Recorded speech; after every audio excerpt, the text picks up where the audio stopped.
Polisi memburu pemotor lawan arah yang menganiaya pelatih Taekwondo Bima, 39, di Jalan Sadar Raya, Ciganjur, Jagakarsa, Jakarta Selatan.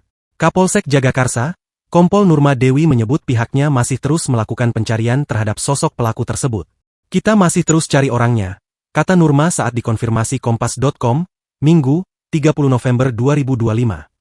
Selain itu, Nurma memastikan bahwa pelaku memang terbukti melawan arah sebelum akhirnya melakukan penganiayaan. Ia pun menekankan, polisi juga masih terus mendalami identitas dari pelaku yang wajahnya berhasil terekam dan beredar viral di media sosial. Karenanya, ia belum bisa mengonfirmasi kebenaran kabar mengenai identitas pelaku yang beredar di media sosial, termasuk nama dan pekerjaan pelaku. Ya betul belum bisa dikonfirmasi. Masih didalami dari video yang beredar, kata Nurma.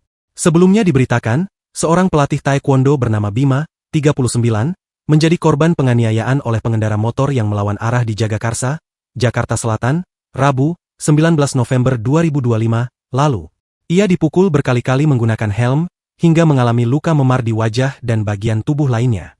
Meski menguasai bela diri, Bima memilih tidak menyerang balik pelaku, bahkan berusaha tetap tenang dan mengutamakan keselamatan istrinya yang ikut dibonceng. Akibat pukulan tersebut, kaca helm Bima terlepas dan kacamatanya pecah hingga melukai mata. Warga sekitar akhirnya melerai. Namun pelaku pergi sambil berteriak dan menolak ajakan Bima ke Polsek Jagakarsa. Ia kemudian membuat laporan polisi dan menjalani visum. Hasilnya, ada luka memar pada dada, rusuk, wajah, serta lecet di kaki.